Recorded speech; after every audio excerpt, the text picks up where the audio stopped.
So like we were playing this list yesterday. It was actually performing very well. It was performing very well. The link's working. Okay. Well, let me get the decks rented and stuff. This list was performing well. And this I wasn't liking the Mishra's Bauble in this list, and someone suggested playing Hard Evidence instead.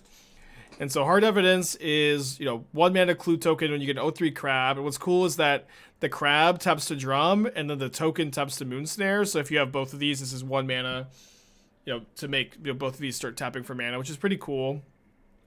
That being said, we also had a suggestion for adding the new Tezzeret again, right? And what's interesting about the new Tezzeret is, like, I didn't understand that if you use Tezzeret's minus ability on a vehicle, it stays as a vehicle forever, and it stays with that power toughness, which is actually really good with Dreadnaught, right? That's actually really good with Dreadnaught. And if we're adding Hard Evidence, that gives us access to an artifact that's good. Like, the clue tokens are good with Tezzeret with the mana reduction, too. So I kind of think we should cut Thoughtcast for Tezzeret and just see how this feels. I also got the rebukes for Flusterstorms because I think rebukes kind of suck. I think Reality Heist is really hard to make work. I don't think it works in a deck like this. I could be wrong. Dad, with 2 months, appreciate ya. Yeah, so this is definitely... We might just do like a couple leagues of this just because there's so many ways to build it. But I am kind of... I have been pretty excited about Tezzeret, and just like... it's worse because you don't get the mana reduction immediately if you cast it off of a Citadel or a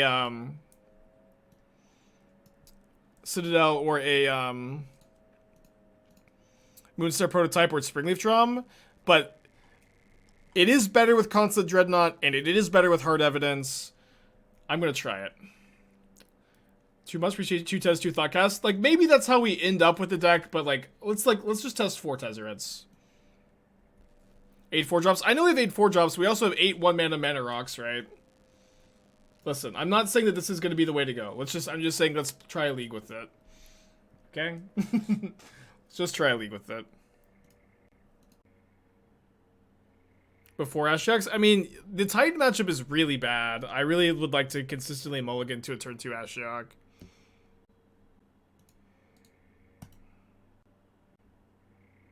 Yeah, it's also like when you're streaming against Titan 2, it's one of those decks where...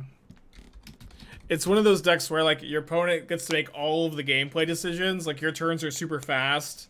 Because your turns are super fast, your opponent just gets to tank with their tutors and get to make all the decisions, and you're just sitting here able to offer no insightful commentary. Oh, dude, sick.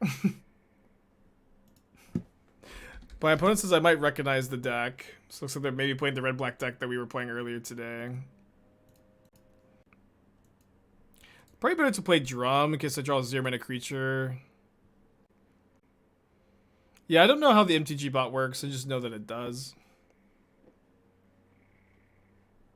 Yeah, I know when you play against Fran plays really, really fast and it's fine. But it's just like in that spot, my opponent tanks for 2 minutes, then kills me.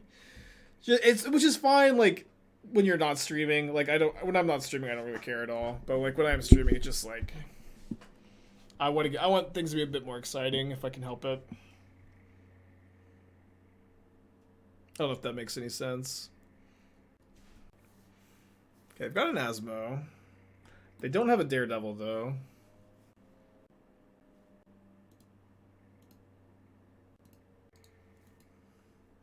Have a good turn next turn, probably. We can cast Tezzeret, make a construct.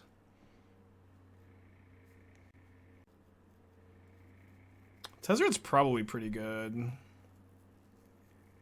React to some YouTube, yeah. I have to carry the stream with my personality while my opponents are tanking, which is just never something I'm interested in trying.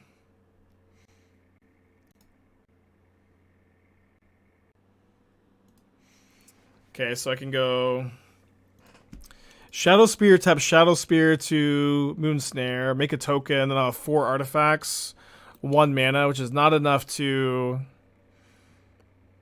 Not enough to play the Thought Monitor. So I think I just play the Shadowspear and pass. It is a 4/4 creature, which is pretty nice on this board, though. I think a March of Other Relight and Reanimator. It is kind of nice to have extra answers to, like, Rest in Peace and stuff, but... I'm not 100% sure.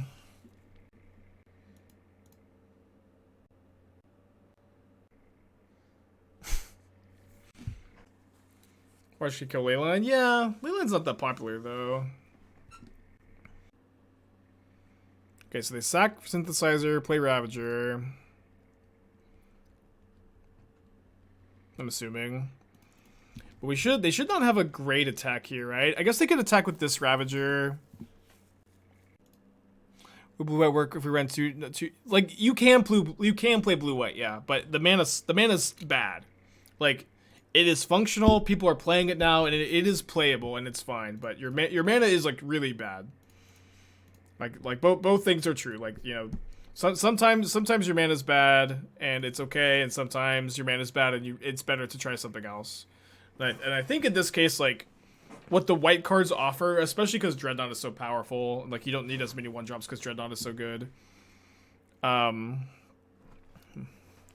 to think here. I think I probably am not. Yeah, probably not making a token here. Might get another Springleaf Drum. No, I want to get a Dreadnought. Let's get a Dreadnought. I have 5 artifacts. Play Hard Evidence. Oh, whoops.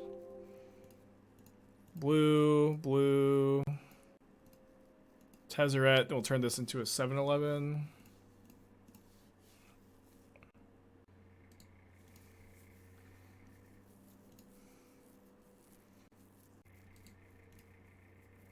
Once upon a time, you played Isolate as 5+ copies of Ending. Think Light is better? Probably, yeah, because it hits Saga, and like a big part of the reason why you played Isolate was against Hammer Time. And this card hitting Saga is pretty nice.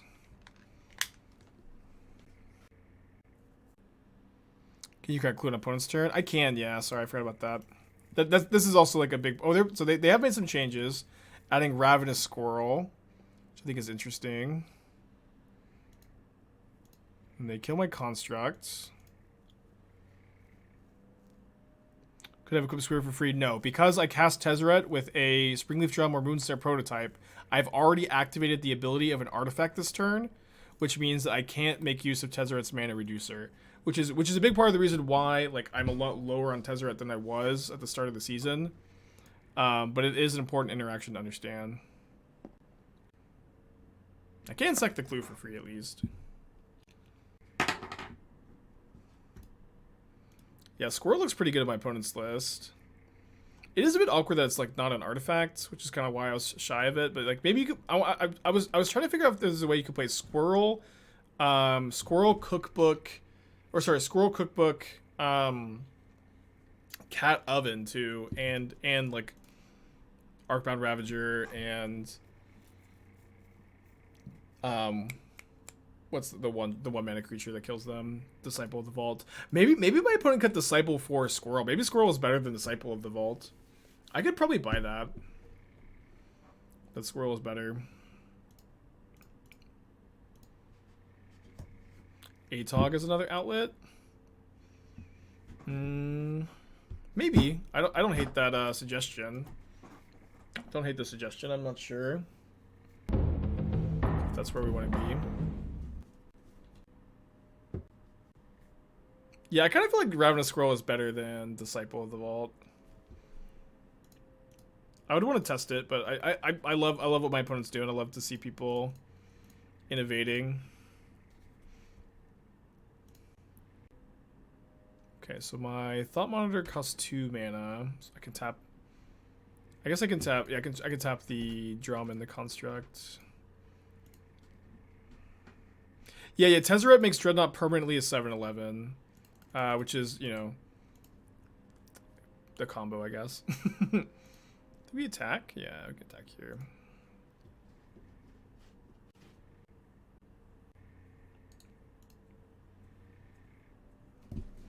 In the next turn, I can go Nettlecyst, equip the Thought Monitor, which is maybe not lethal, but with the Shadowspear at least will be pretty tough for them to beat.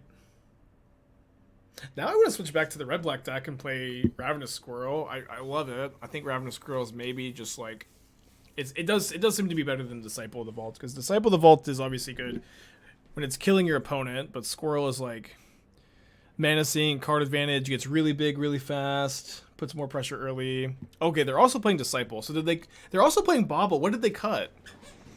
What did they cut for Ravenous Squirrel? Are they playing one Ravenous Squirrel over the Witch's Oven?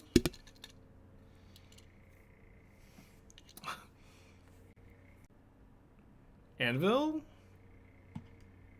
Oh, they cut Anvil? I mean, Anvil's like good with well, I'll ask my opponent after the match. I don't want to like get information for the deck list, right? Oh, am I dead? No, my opponent will give us the list after the match. They'll pop back in. Yeah, I'm not gonna ask them because I'm playing a match. I'm not gonna like ask them what their deck list is. But they'll pop in after the match. Probably.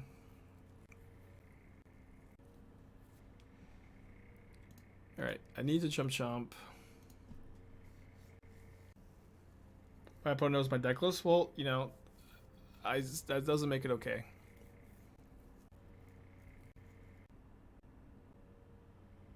We also could probably like deduce, right? Like I bet we can figure it out.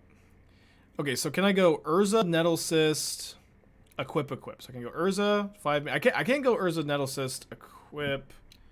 I don't think I can also equip the spear. If I go Nettlecyst, I can tap Germ, Moonsnare. Yeah, I'm 1 mana short of Nettlecyst, equip. Saga. It's tough. Hold Nettlecyst. Well, I mean, what else? Hold on. Urza, 1, 2, 3, 4, 5 mana. Which, yeah, just not enough to equip Nettlecyst and Shadowspear. Tezzeret made Dreadnaught stay a creature. Opponent didn't have lethal. Yeah, they did. Yes, they did. If I left this unblocked, my opponent sacks 6 artifacts. They deal me this deals me 6 damage, and then they hit me for 10. And this deals me like 13. You got, yeah, it's lethal. I thought you have enough to Nettlecyst equip both. I'm counting 1 short. If I cast Nettlecyst, I play 3. I'm 1 mana short of I'm 1 mana short if I cast Nettlecyst. So I'm 2 mana short if I cast Urza first. So my current plan is I'm gonna go Urza. I'm gonna equip Shadowspear. I'm gonna attack, and then leave back 3 blockers.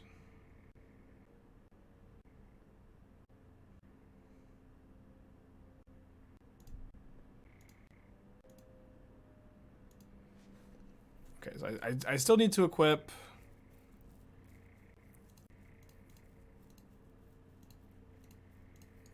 Drain for 8, chump.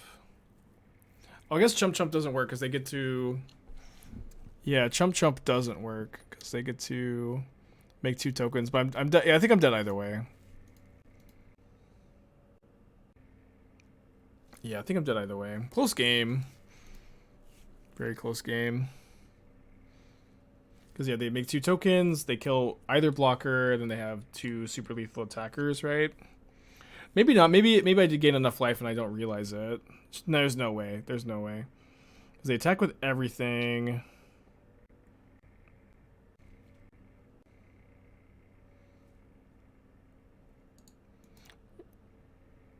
Super duper dead. Yeah, what did they cut for the squirrels?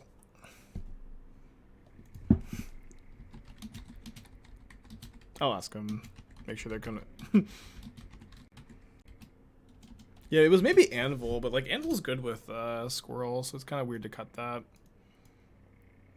Okay, we're gonna bring in the relics. Dismember's kind of interesting. Play Relic over Hard Evidence.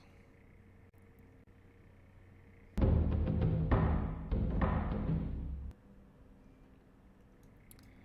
think I'm gonna leave Dismember at home.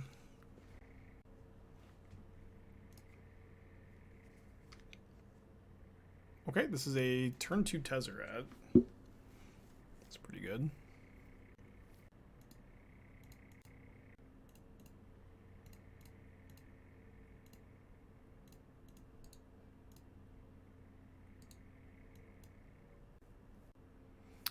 No Thoughtseize, please. Oh, my opponent says literally first game. Crazy. We're trying Tezzeret now because we realized the -2 turns Dreadnaught into a 7-11 vehicle permanently, and this list is also playing Hard Evidence, and then the clue makes Tezzeret a bit better too.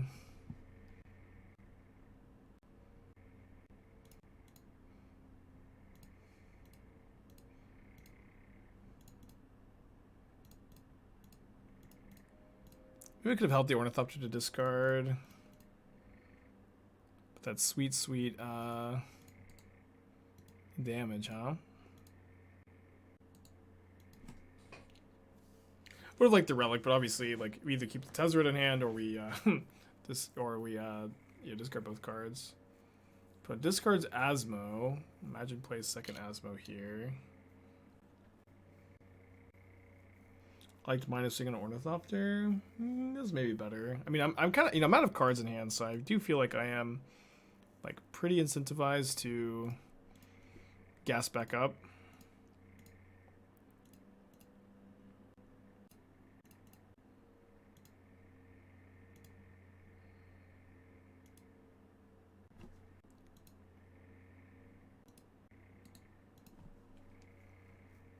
How many artifacts need to be played to make Tez +1 okay?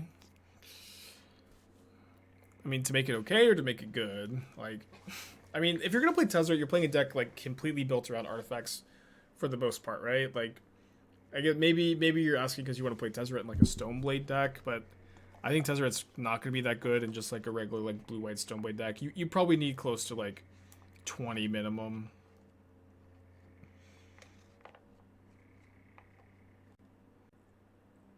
Okay, they do have the Anvil in the deck. What did they cut? I need to look. They have Bobble. They have Anvil. They're not. Someone in chat said they're playing 63. That can't be the case, right? I know they told us they'd say, but I really want to figure it out. They have Daredevil. They have Ravager. They maybe cut like Nile Spellbomb, Witch's Oven for like 2. They have Blood Fountain. Maybe they cut a land.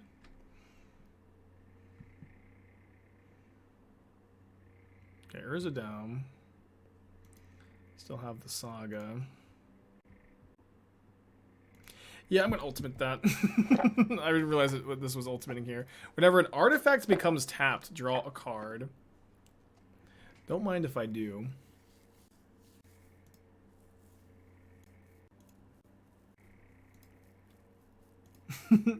Did you actually think Reactor was good, Doom? I watched your stream yesterday. With peace and love. I didn't care much for the Reactor. I should have made blue, obviously.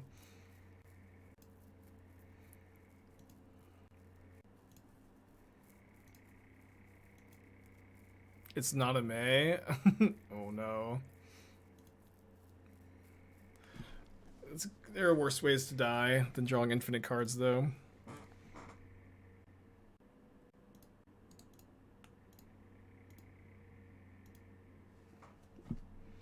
I guess I can play Moonsnare Prototype and then tap the Nettlecyst and get a Saga. Yeah, this is turn 4. We still have 38 cards left in library. We'll probably be fine. We could even draw more cards. I could, yeah, I'm actually gonna draw 2 main phase here, so I can find a 0 mana. If I draw a 0 mana spell, I can play it. Or a Springleaf Drum.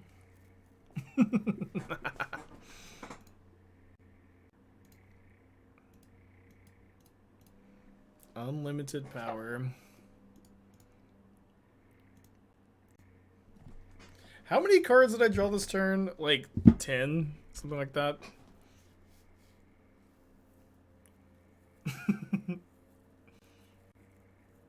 Yeah, unban artifact lands. Spike, what do you think they could unban artifact lands? What do you think? Yeah, let's do it. It's crazy how wildly different my evaluations of Tezzerets have gone. Drew 11 cards? Jeez. Somebody count for me next turn. So my opponent doesn't concede, I guess.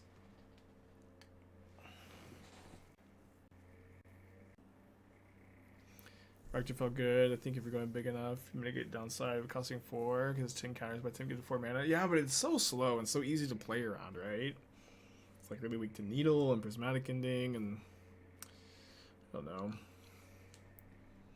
But I what I liked about your list, Doom, was that you were mono red. Like I really liked that your list was mono red and the mana was like really smooth. And something like I'm starting to realize, like you know, playing my opponent's deck earlier, is that like in these food decks you really just want to have a faster clock than a lot of the other like more traditional strategies. And so like I like that deck has a fast clock. I like that your list was playing, you know, Ragavan was a little bit lower to the ground. Yeah, 0 cards that turn, sadly. Man, that was nuts. Okay. Hand's not as nutty. So maybe still keep, though. Yeah, I'll probably keep this. Just Affinity doesn't mulligan that well, so I think these kind of like... Oh, I meant to switch out the islands. I bought the other islands today. But just keeping a reasonable hand like this is probably what you're supposed to do. You just don't mulligan that well. Throne of Gath is so cool with Tez. Just because it... what am I missing about Throne of Gath? Yeah, I agree that like evaluating a card on Planeswalker off the ultimate is not like... Yeah, it's not something to really care about. But that was a lot of fun and it was cool, so... I'm glad we tested the Tezzeret again, huh? Is the hard evidence? No, the hard evidence are the main deck. We just cited some out for game 2. Hard evidence is very good with Tezzeret, Springleaf Drum, Moonsnare. Tez win more, maybe. I mean, it has a lot of synergy in this deck, right? It's got a lot of synergy in this deck. I mean, yeah, like that ultimate was definitely win more, but it was also like, it does ultimate pretty quickly. All of the abilities on Tezzeret are useful, which is nice. Do I sack this Aether Spellbomb? Probably not. Yeah, it's like it pluses 1 for card advantage, it minuses 2 for board advantage. You know, at the very least, you know, there's something going on here. You have an artifact to sack.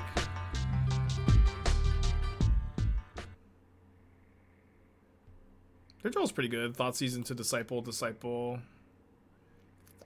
I think I'm gonna let this Needle resolve. If they named Spellbomb, that's fine. They might just sack it to the Anvil, get double trigger, get a token going, get this going. I think you get Jeff. Yeah, it's like in this version with the 8 1-mana rocks, like having Tezzeret be like, you know, something to ramp into is super important. Super important. They name Urza Saga, which is fine. We both have an Urza Saga here. I guess what they're planning to do is sack the Needle on their turn. That's okay. I'll just play Nettlecyst this turn. Yeah, that's actually kind of cool. Name Saga, then sack it.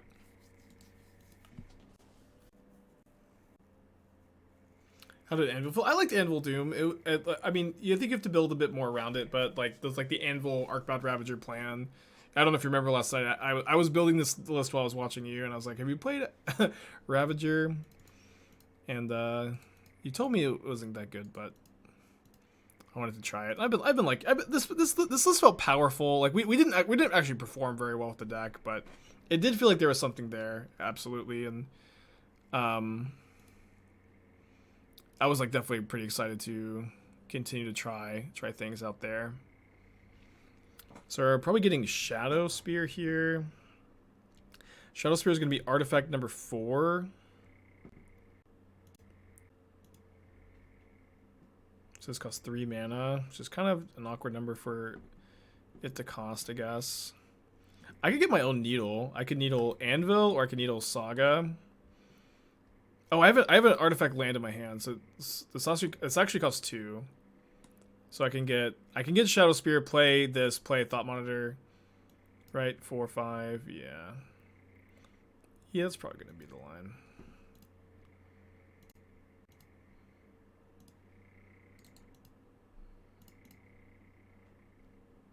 What? Oh my gosh, I can't believe I miscounted.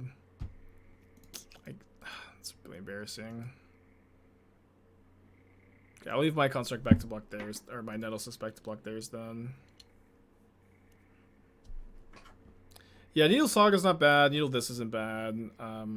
I thought I miscounted. I was counting the Thought Monitor for itself, I think, for some reason. That being said, the Shadowspear is going to be like pretty tough for them to beat here. Like I don't necessarily feel too bad about this. But like I probably would have rather equipped the Shadowspear and attacked than play the Thought Monitor, or like maybe played Nettlecyst instead of playing Thought Monitor.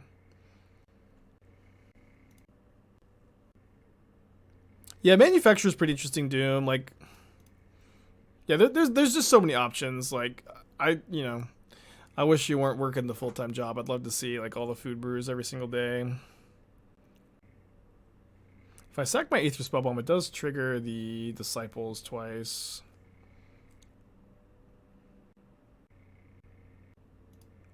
Do you have an updated Oboro Stonblade list? Yeah, I haven't posted it, but you cut a Maul for a Lion Sash, you cut the Blood Moons for Magus of the Moons, because of Besage You, and then you play the Red and White Channel lands over the Sunbaked Canyons, because they work better with Magus than the Sunbaked Canyons do. At least that's where I'm gonna start. Okay, well, I'm gonna Spellbomb this. And then we get to go Urza, equip Shadowspear.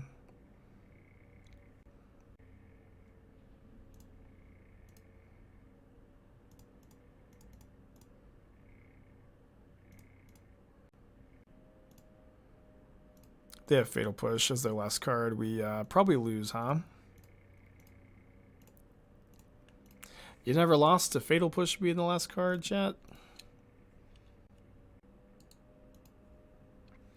Think people try to Q snipe you with your own brews? No, not really. I mean, I don't think it's intentional. I think that people like watch the stream and they like a brew I'm playing, and then they start playing it while they're watching, and then like accidentally Q into me. But I doubt that people are like intentionally trying to Q into me with decks I'm playing. It just, happens. Could have played Monitor. I'd rather have the bigger blocker, right? Monitor also costs 2 mana, so actually I couldn't have, but I think I want the bigger blocker. Although they're gonna get to eat it anyways, I guess. So maybe the Monitor was better. But we should be pretty good here. I think we just have lethal. We just move these over to the Thought Monitor and win. All right, this is mana neutral, free to play. Oh, whoops, wrong ability.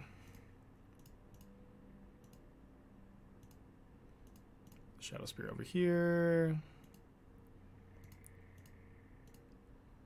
Nettlecyst over here. Saga grows the Nettlecyst.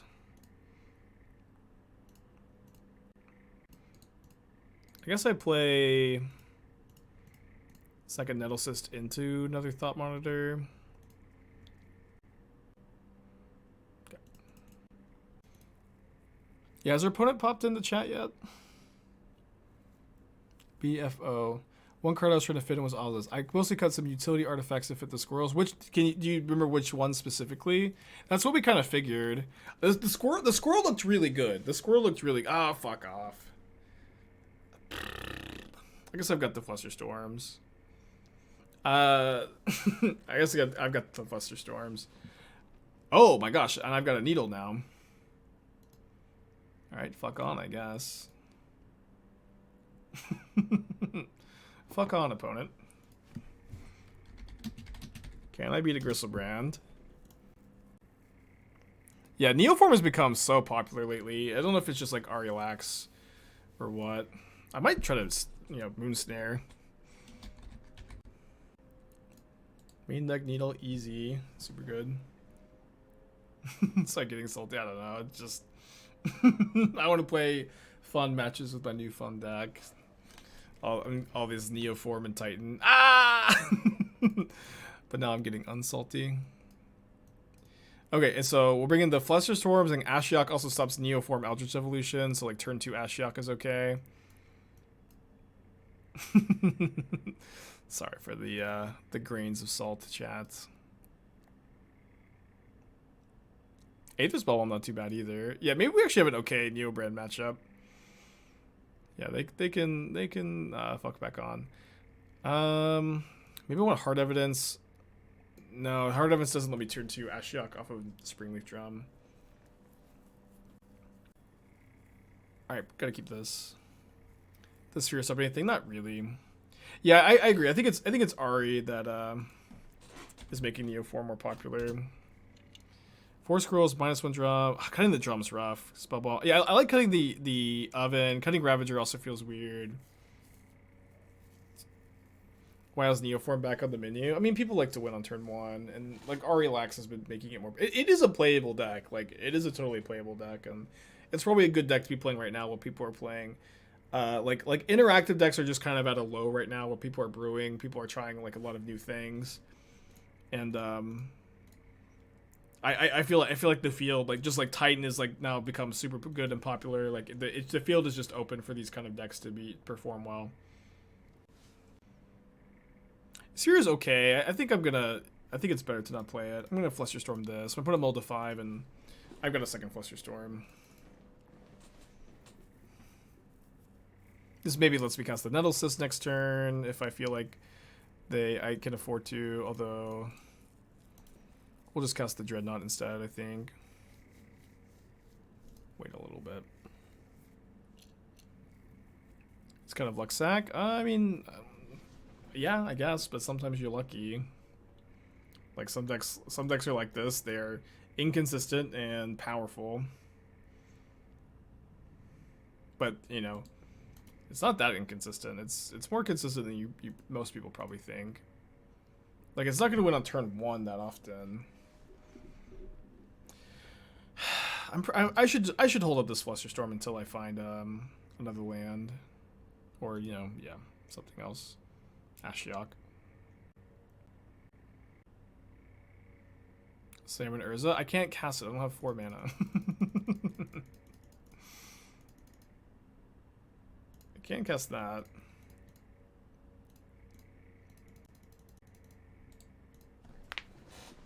Which again turns off their Neoform and Eldritch Evolution.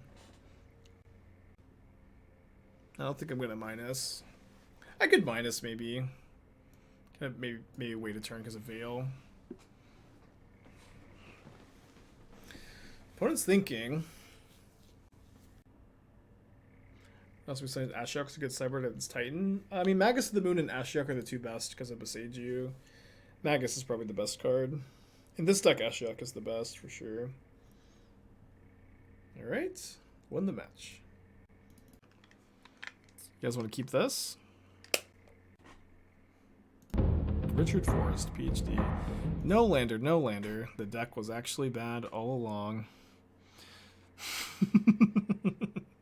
Spike, sorry to tell you this. The deck was bad all along. Would I do a Storm deck tech? I don't see why not. I've played Storm at 2 or 3 GPs. Used to be a Storm main. Been a long time though. That's a pretty good one. Gonna hold on to the Thopter, play red removal spell a little bit.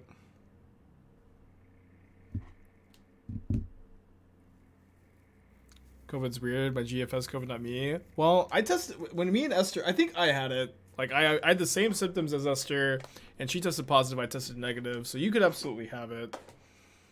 It's a bit weird. Not a doctor though. Don't listen to me. Living End, huh? Well, I've got these Flusterstorms, and are the Ashioks good? They're probably not bad, but they're really not amazing, probably.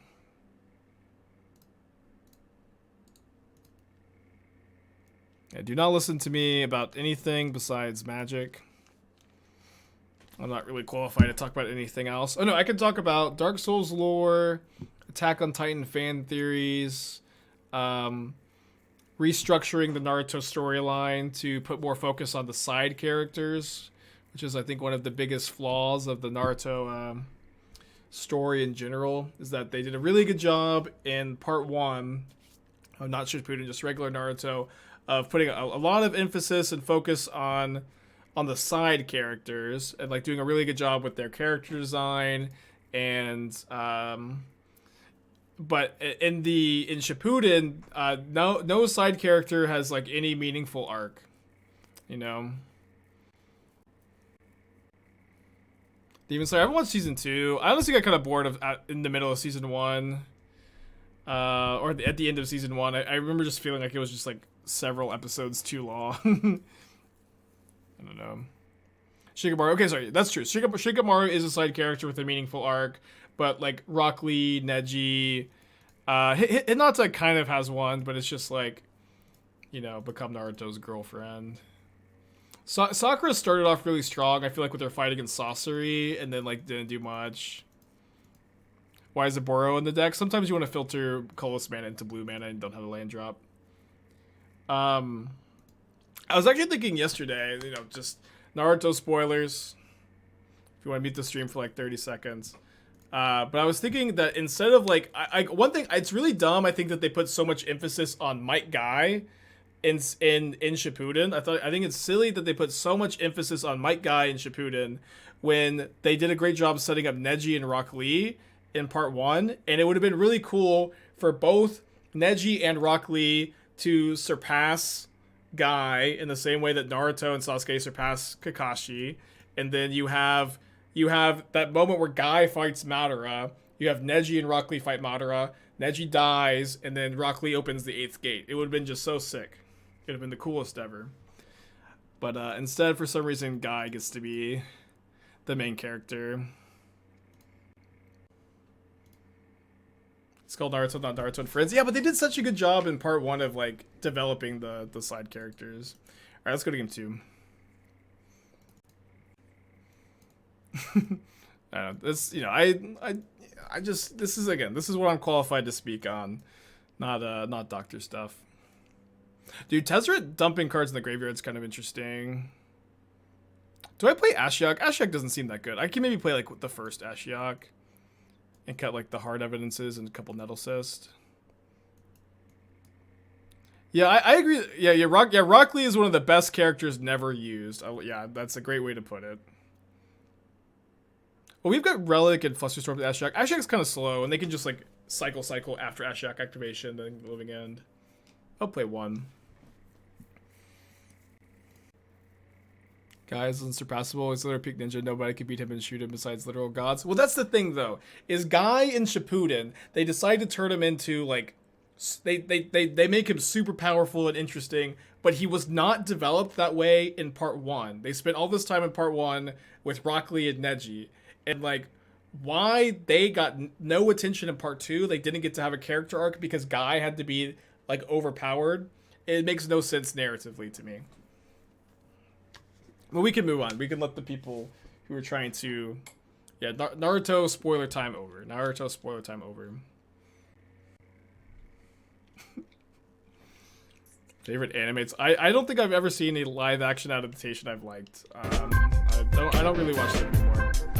Another deck tech, Red Green Storm. Okay, if you post a link in chat, I can take a look. I have gone down this rabbit hole in the past, and I don't think the deck's very good, but it just like kind of needs a new enabler.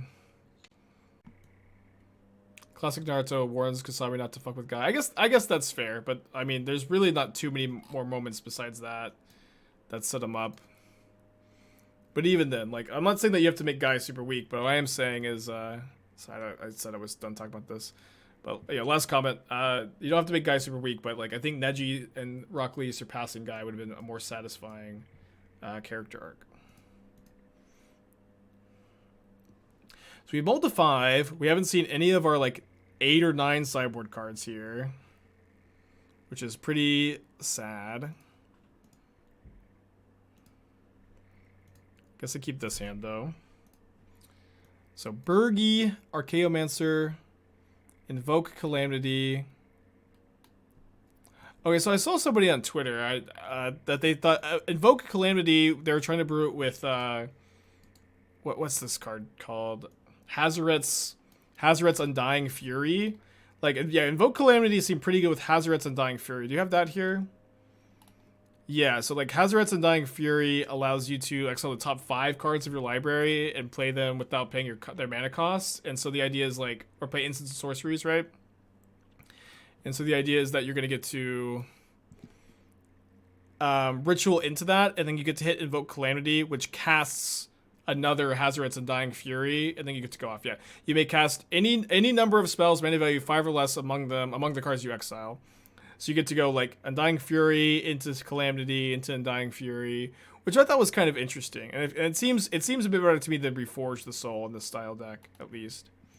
That would be my guess. I would only play one Beseiju.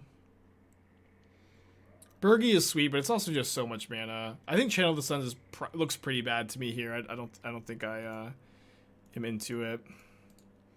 Man, rough mold to 5, get grief, never find a sideboard card. It'd be like that though. 2 Ave is weird. I feel like you'd only want 1 as a wish target. I do like a Reforge the Soul as a wish target potentially. The rest of your wish board seems pretty fine.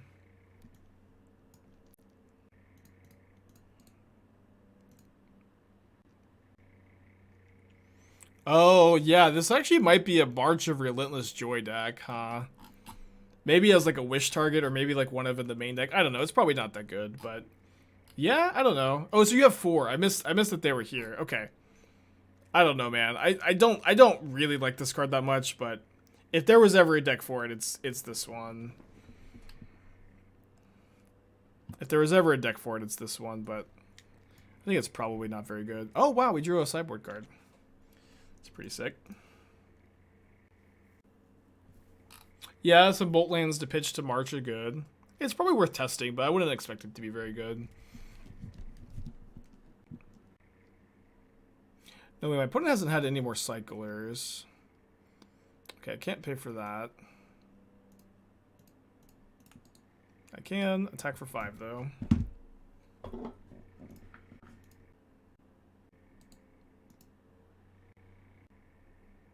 Yeah, got some good draws here, potentially. That's not a bad one. That is not a bad one. We might actually win this game despite me complaining so much. March was decent to pitch extra payouts like a Second Wish Reforge. Yeah, you might be right about it. I definitely would just like continue to test it. I think that it's likely like not where you want to be, but if I'm wrong, and you get to play a sweet sick combo deck. Yeah, so a 0 mana artifact creature lets me present lethal. Okay, well, not anymore.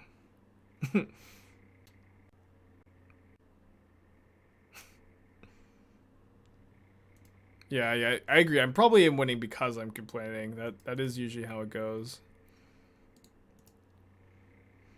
Best draw, Relic, Urza Saga, Nettlecyst number 2 is okay.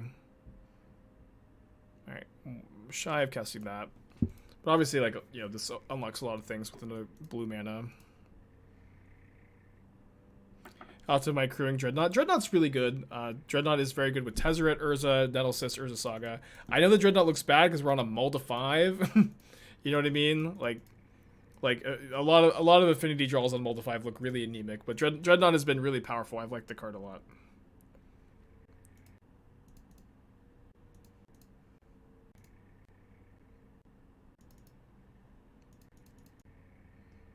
Yeah, again, what's good about Dreadnought? It's easy to it's relatively easy to crew, and it's also a 1-mana artifact for Moonsnare Prototype affinity, and it's very good with Tezzeret because it stays at 7/11. They do not know about the Flusterstorm, right? Or do they? No. Yeah, I should have started complaining again. Yeah, I don't know. Like, if I draw a blue source, I don't know that I can just slam Urza, because I feel like they're pretty likely to either like cascade in response, or they're likely to just dispute it. I should probably cast it. I don't know. How is Dreadnought better than main deck relics? Dreadnought attacks for 7, and Relic is not relevant in every matchup. While Dreadnought does always attack for 7. Feels just like, I don't know, man. Obviously, you could build the deck with main deck relics, but Dreadnought gets crewed again off Urza, Saga, Nettlecyst, Tezzeret. The card has been very powerful too.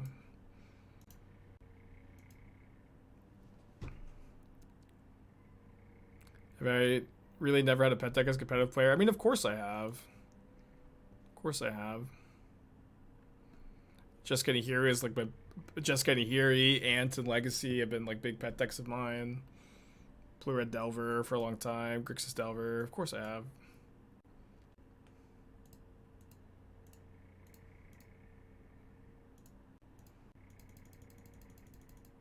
Yeah, Lotus Field's, you know, kind of a current pet deck. Yeah, I've got pet decks now too, of course. Like Lotus Field, Boros Stoneblade.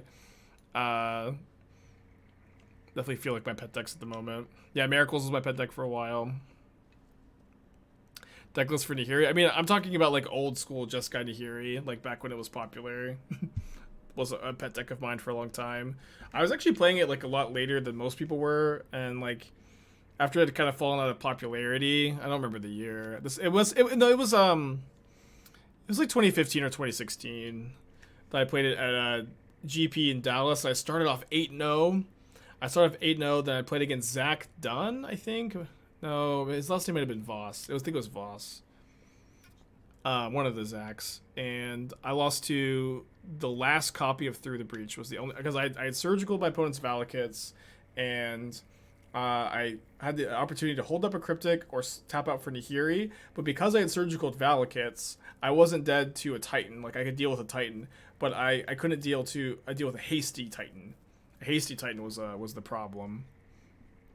But they'd already cast 2 Through the Breaches, only playing 3. I died to the last Through the Breach. It was rough. And then I finished day 1 at 8-1, and then round 1 of day 2, my Grishelbrand opponent killed me on turn 2 at instant speed in games 1 and 3 on the play. He was on the play. That player was also like later DQ'd from an event from cheating, I believe, and that feels pretty bad.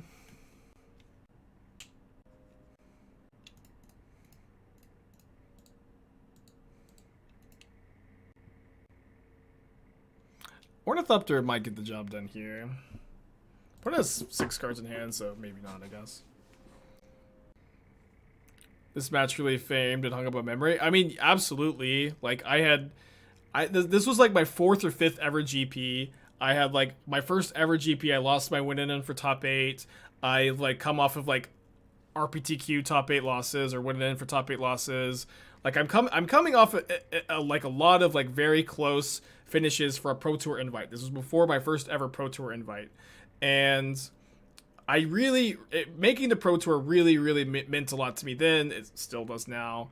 But I felt like I had a lot to prove, and starting off 8-0, finishing day 1 at 8-1, whatever. Like being, I mean, I guess I'm gonna bounce this attack for 1. Being in this position, like I was really wanting to get my first PT qualification, and it didn't happen then. It actually happened like a few months later, but it was just crushing back then. And then so the match, I was still X2 at that point, right? I was still X2 day 2. But then the next match I'm playing against Jund, and I've got a Celestial Colonnade in play, and my opponent taps out completely, and they're dead to a Colonnade, like a 3 or 4 life, whatever, right? And I just like sit and tank, and I'm like, why would my opponent tap out when I have Colonnade?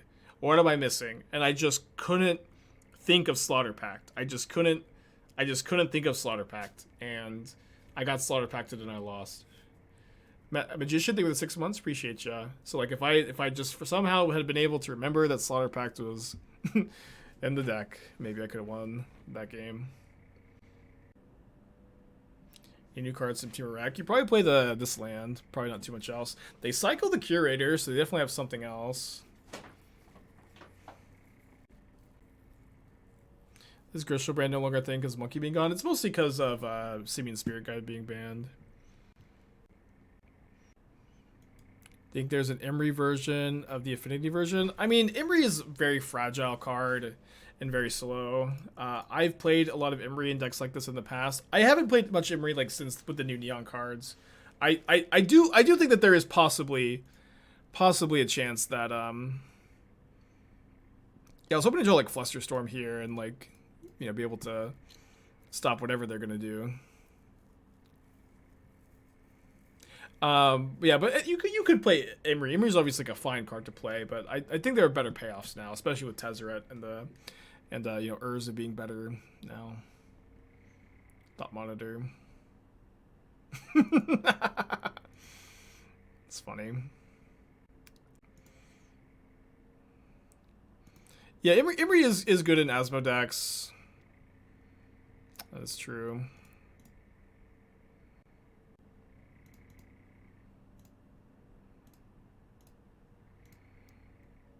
I do get to equip the spear. Surely they don't have another answer to a 1/3 flyer. How many 1/3 flyers can they possibly answer? Maybe I'll just draw a gut shot. It's not in my deck, but maybe I'll gut shot it or draw it. Jun used to run Slaughter Pact all the time. Yeah. Like, yeah, it wasn't uncommon for Jun to play one Slaughter Pact, and I just couldn't make the read. I don't know if it was like fatigue or inexperience or. But I did tank, and I was just trying to figure out like what like 0 mana card is there, and I don't know why. I just couldn't think of Slaughter Pact. Oh, where did the Violent Outburst? Yeah. Okay. Taking the L. So this hand is all mana, no payoff. It could be good to keep this hand. I think I'm gonna go ahead and send it back. I do think it's good to try to talk yourself into keeping some looser hands if you can. I'll put the Shadowspear. This hand is definitely good at showing off the power of hard evidence, being able to tap to both Springleaf Drum and Moonsnare next turn. Hopefully it resolves, I guess. Moonstare's a bit harder to cast. I think I'll lead on this. Yoriam.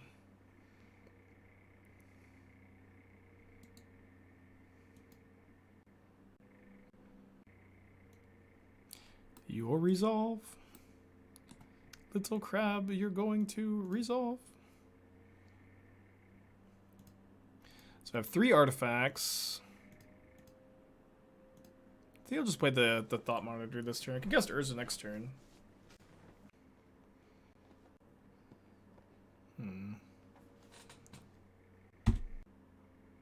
We're back on Tezzeret? Yeah, so this suggestion was a big part of why Tezzeret's better, because it sacks Clue for 0 mana. And apparently Tezzeret's -2 makes Dreadnaught a 7/11 permanently. So that's like, you know, another way to buff this card. How many artifacts do I have? My opponent's got 80 cards in their deck. Surely they wouldn't do me the disservice of having one of those cards in hand being Counterspell, right? There's no way they've got a Counterspell. They've only got 80. They've got 80 cards. Okay, so I get to make a token, crew the Dreadnaught, cast a Thought Monitor. Although if they have an Ice Fang, they do get to block the Thought Monitor. Yeah. Oh, sorry, the Dreadnaught. It's okay, though, probably. I think they've got a Solitude. They've got a Solitude, so let me make a mana. Let the Solitude resolve. They only have 3 cards left in their hands. I probably need to trade a Dreadnaught for the Ice Fang, but let's just cast the Thought Monitor first. Amazing last card to have, huh? We still have the Clue token too. Wow. Yeah, we'll just get in there.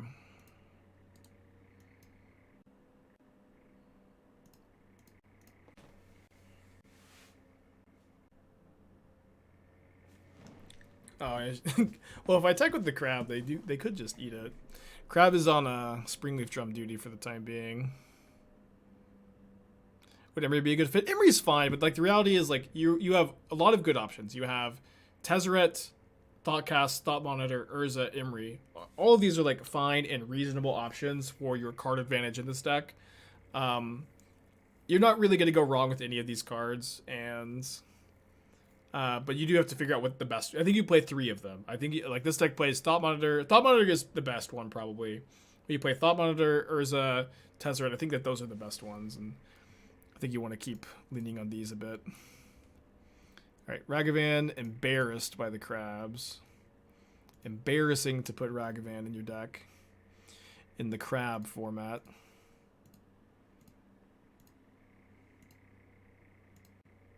I could make the clue token a 4/4. I'm kind of interested in just drawing, keeping the gas flowing a bit. With the Citadel, this is basically a draw 2. Then I'll go and offer the trade of Thought Monitor for Teferi, I guess. Yeah, I think Sai is not even in the conversation when you have access to Tezzeret, Urza, Thought Monitor, Emery, Thoughtcast. Like Sai seems like an entire like tier is worse than like these other options. Where it's like it's 3 mana, it's very vulnerable to removal. You need other cards, other spells in your hand for it to like ever be good. I'm just not about it, I guess. Dude, Crab also holds a Nettlecyst pretty well.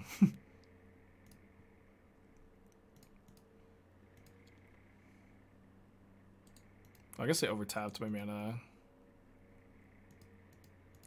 Let's do this.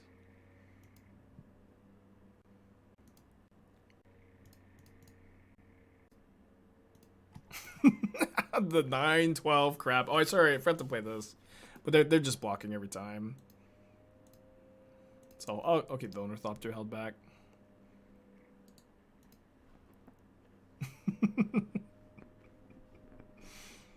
One shy of sacking a clue, or that also see. Oh, I forgot to sack a clue. Oh, sorry, I forgot we could have sacked a clue with the Tezzeret's ability there. Oops. Happy accident, I guess. Unhappy accident, maybe.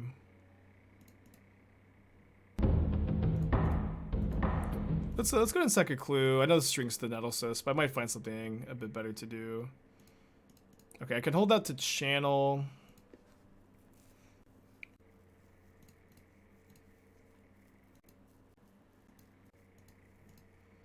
I don't think I want to trade Memnite for Ragavan. It's just not a very good trade for me, you see, to trade Memnite for Ragavan. Okay, the last card is Yorion. It is always cool to like outgrind the Yorion deck. Seems like Thoughtcast would be good. Maybe -2 Dreadnought. Well, here's something else that here's the thing. Like, you want me to cut my 1 mana enablers for more card advantage, which I think is a big issue in a deck like this. Like, I think cutting the Dreadnoughts, cutting the Moonsnares, or cutting the Hard Evidence is incorrect when we already have 12 card advantage spells, plus Urza Saga, plus Nettlecyst. So like 16 really powerful payoffs. I really don't think that you are it's correct to start cutting these 1 mana enablers for more card advantage. I know that card advantage is sick and awesome. You want as much of it as you just want to draw all the cards, but like having these 27 enablers being like this deck built of just like cheap enablers, big payoffs, I think feels very clean to me, and I'm not inclined to start raising that mana curve. I've been saying this all the time, and I think it's important to hammer it in. Like, the reality is that during these set releases and stuff, like everybody just wants me to raise the mana curve, but it is usually not the correct change to make. A Tezzeret deck does work on each player's turn. I'm gonna hold up the channel here. / clue sack. Yeah, I mean, yeah, Oboro, you guys are overthinking the Oboro. Like, it's just a little bit better than a basic island, except against Blood Moon, of course. I can't channel the land away. Better than basic island, and if you have a colorless land, you can filter it into a blue, and if you don't have a land drop, so you can like pick up the Oboro, replay it, tap it for blue again, which is relevant. It's not hugely relevant, but relevant. And not that big a deal either way. Okay, I'll just sack a clue here. I don't think I'm going to channel this turn.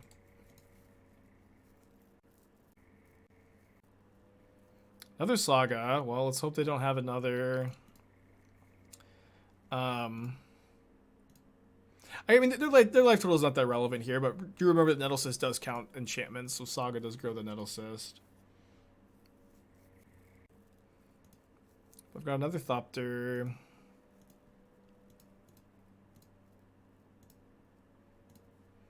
I still have the channel up. Anybody else dealing with burnout, feeling like you're on a losing streak in MTG? Well, sometimes you're on a... Sometimes when you feel like you're on a losing streak in MTG, you probably are on one. I will say that like variety and trying new things is the way I deal with burnout. You know, it's streaming and playing Magic all day, every day, even for someone who's as addicted to Magic as I am. It's very easy to get burned out, but I manage it by trying new things all the time, and that's how I end up staying interested. Losing is also like not that big a deal of Magic if you can have a good attitude about it and try to like learn from your losses and improve. And but also if you're burned out in Magic and you don't feel like playing Magic, you don't want to play Magic, don't play Magic. Do literally anything else. You know. Like Magic is really fun. It's like my favorite thing to do, but you know, it's obviously really common for you to see super enfranchised players who have tens of thousands of hours of Magic played talking about how boring the game is, but like the reality is it's really tough to spend this amount of time on your life on anything. All right, dead to the channel here, and Magic included, you know. It is normal to feel like you're not having fun. It's normal to feel like, you know, there's other things to do. There are other things in life to do also than play Magic. I guess my opponent could have Solitude white card as their last two cards. Yeah, but if you know, like there's just no point into spending time playing a game that's not fun to you. Exactly. Just like there's just no point in playing Magic if you're not having fun. Get in with the crab. Bounce Nettlecyst. I think it's better to bounce the Ragavan, right? I mean, probably about the same.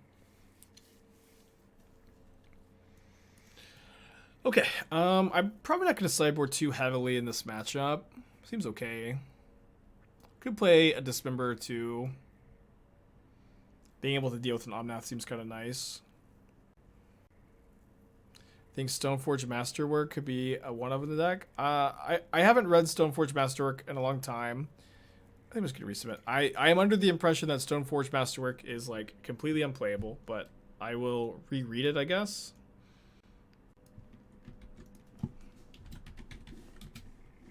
One mana, equipped creature gets +1/+1 for each other creature you control that shares a type with it.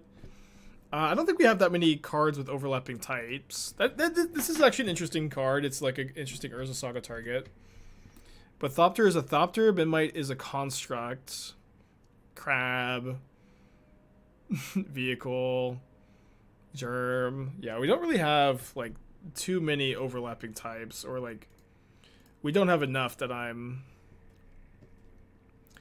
down, I guess.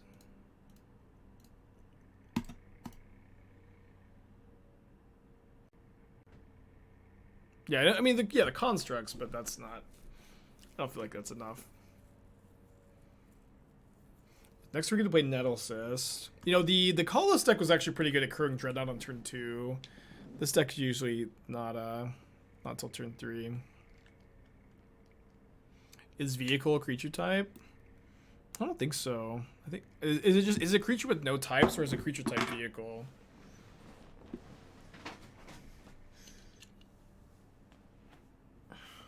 How do you crew it? You crew it with big Urza Saga tokens, Nettlecyst, Urza token, or Tezzeret also makes it a permanent artifact.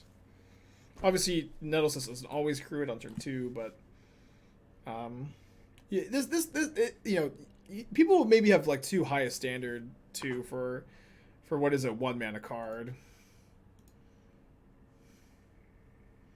Okay, so I can't Moonsnare and Nettlecyst this turn. You know what I mean? It's like I feel like I think for 1 mana, and there's also taps to Moonsnare, which is really important. But for 1 mana, this card has been pulling its weight. I feel like next turn it's gonna attack for 7. We get to go Citadel, Moonsnare, make it to okay. Well, not if they spreading sees me. Is it better than Ragavan? It's way better than Ragavan in this deck because you don't have any red mana in this deck. This goes 2.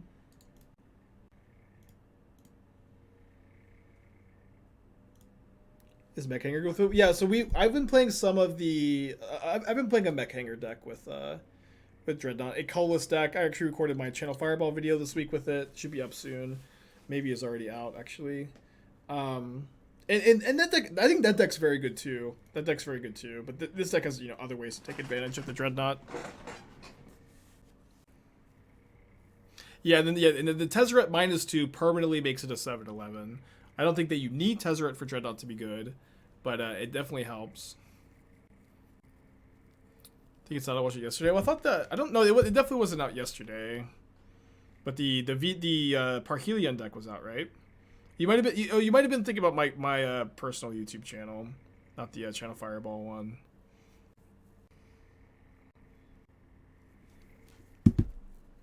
Okay, Force of Vigor, killing Nettlecyst and Moonsnare.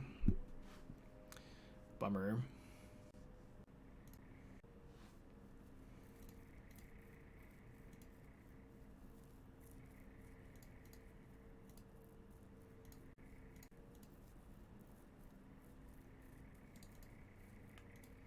Yeah, Dreadnought does present lethal if you can find Urza, Tezzeret, Nettlecyst.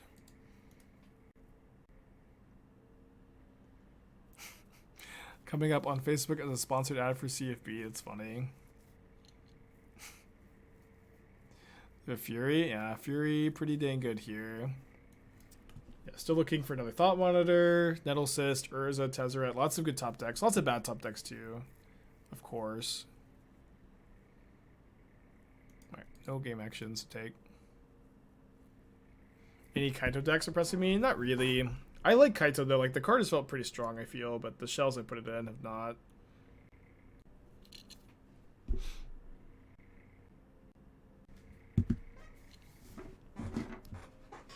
$37 ago, thank you. Yeah, that was a pretty good video. I feel like that video does a good job showing off like the other build, of course.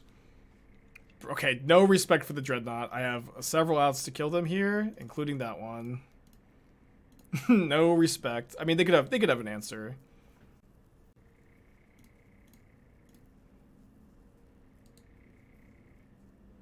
I still banned. No, he just timed me out. I'm not still banned, I think.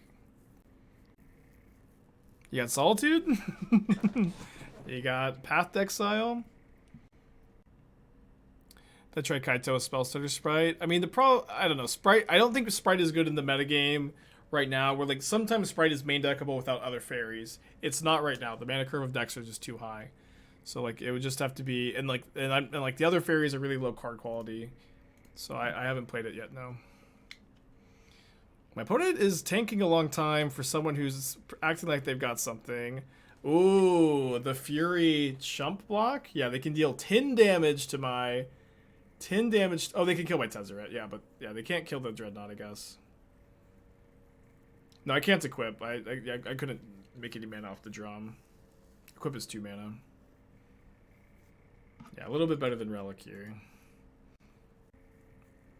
No, so I can't equip for free off Tezzeret because I tapped Darksteel. I know it's silly. I tapped Darksteel Citadel to cast Tezzeret. So I've activated the ability of an artifact this turn, which means that Tezzeret's static ability is not in play. I know it's a bit silly. It's not in play though. I didn't realize it worked that way when I was first brewing with Tezzeret, which is why you saw me initially be really high on Tezzeret. I'm like, wow, this card's great, and now I don't necessarily have that opinion anymore, but it is better. This is definitely the best Tezzeret deck we've put together so far. Fairy Seer, Fairy Miscreant, Spellstutter Sprite, Changing Necklace plus Ninjas. I mean, my complaint about Kaito, right? My complaint about Kaito was, or playing Spellstutter Sprite, was that when you put Kaito, when you play Spell Sorter Sprite, your card quality drops a lot. That's what I said. And you know, Fairy Seer, Fairy Miscreant, Spell Sorter Sprite, Changing Outcast, like this is not like, these are not high card quality cards. These cards are all very weak. You know, they're all like pretty underpowered. That Ice Fang does not get the job done. That Ice Fang does not get the job done. Yeah, I agree that doesn't feel intended. Yeah, opponent's like, why is this still a creature? Why isn't Spike playing Relic of Progenitus instead? I don't understand how Dreadnaught is better than Relic of Progenitus. I also, me and Esther are meeting with our realtor today to talk with her. We're really trying to get serious about finding a house because we can finally afford it, and it's also we also kind of live in a really shitty apartment, so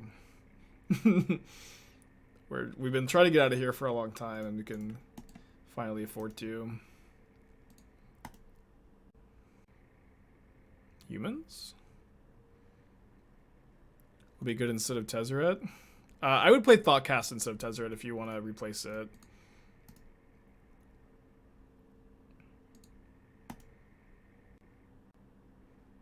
Are there any good apartments that aren't reasonably priced? I mean, honestly, our apartment is not like reasonably priced. Like our apartment's like really shitty, and like we were like it was overpriced and shitty, and then everything rose in price, and it's still shitty. And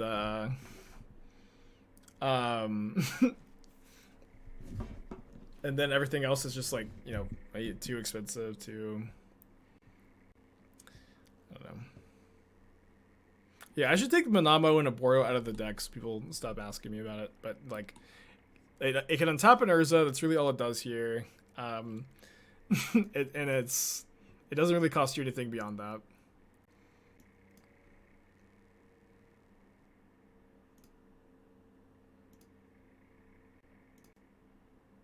Yeah, anti-boil tech.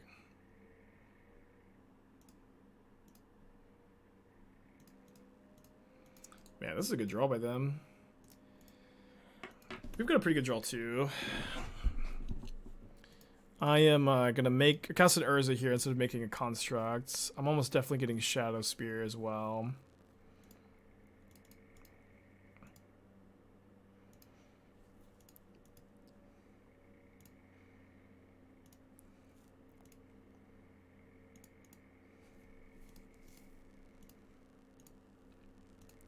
Do I keep the Moonsnare up to channel?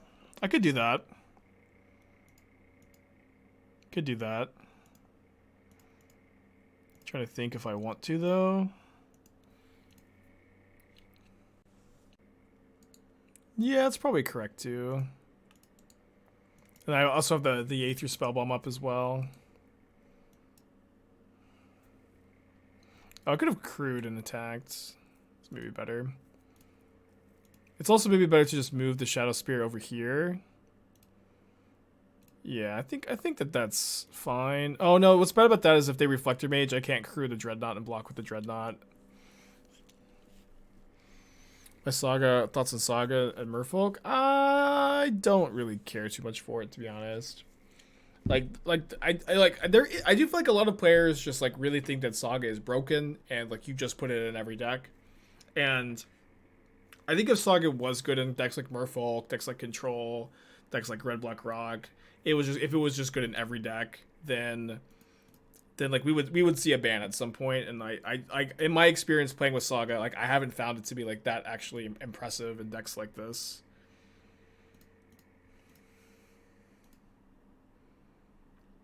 So that's my opinion. Obviously, like I will also say like the thing about Saga though is like even in a deck where I don't think it's at its best, like Merfolk or Rakdos, it is still like medium. Like it's not, you know, it is a card that can kind of like look like it is good enough. But I think that there's just usually going to be better options, is my opinion. Bringing the Dismembers. These Dismembers haven't felt great, to be honest. I might end up cutting them. I was thinking about Collector Oof when I put these in the deck. Yeah, this deck has been feeling really good. I'm liking this one a lot.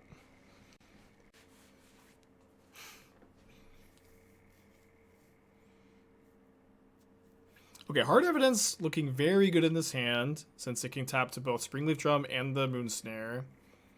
That being said, this hand has no big payoff, and it's really soft against Athalia. But this deck also doesn't mulligan that well. So I'm going to try it out. Yeah, I missed Chance too, but only kind of. I think it's good to let the chance rest for a while. Maybe they'll come back someday, maybe they won't.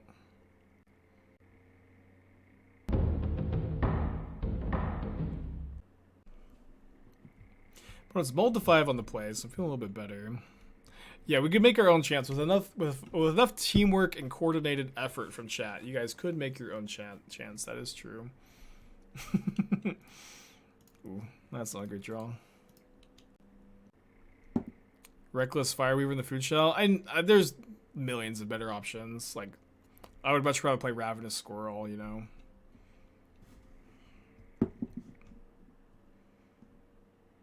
Any surgery with Saga and Brainstone? I mean, I remember that there was a Brainstone Saga deck at the like very, very beginning of MH2 that was popping up a little bit, and like people were like, the sky is falling, Control is playing, they're doing it, they're playing Urza Saga 2, and then that deck was never any good.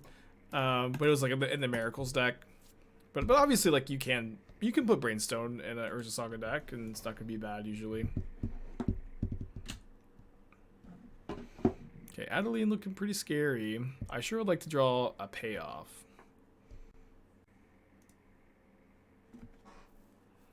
There we go. Alright, so tap the clue.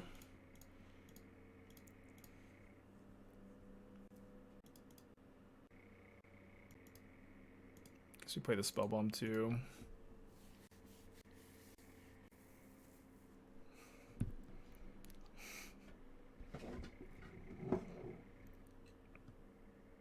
Three cards in their hand. Hierarch. This is an 8/8. Meddling Mage. Okay. So we're gonna take a big hit here. Oh, we're not actually. Interesting. I thought we were. This is kind of fine though. Is that a good top deck, chat? Yes, it was the answer, by the way. Okay, so let's go. Player 0 drops. Attack with the germ. Then tap these two to move the Nettlecyst over to Thought Monitor. Then leave up Aether Spellbomb activation. Yeah, 1 land, by the way.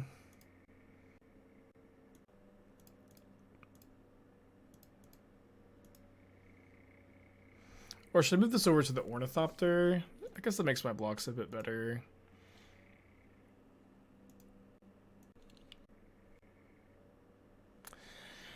Alright, 4-1 this league, losing to Living End. Despite me complaining as much as I could in that match, we lost anyways. This list actually felt pretty strong. I think that the Ashioks, we didn't play against Titan this league, but the Ashioks do seem like they will hopefully help our Titan problem. Yeah, deck does seem good. I'm really excited about this one. I'm going to be, I think Friday night or Saturday afternoon, I'm going to be posting every deck I've played from Neon Dynasty or with the new Neon Dynasty cards to Twitter. I'm just going to be making a big thread about all my thoughts. Thoughts on this deck and all the decks I've been playing there Friday or Saturday, so you can maybe follow me on Twitter and look for that. But or just keep watching the stream and seeing the decks I'm playing.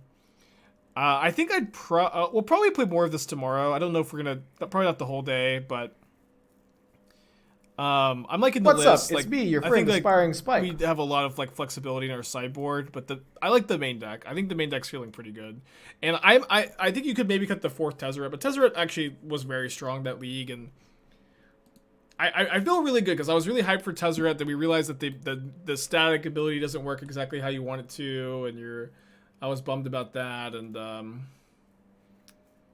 the fact that it's working now is really exciting. Okay, I'm gonna raid Dino. Dino's not a Magic streamer, but he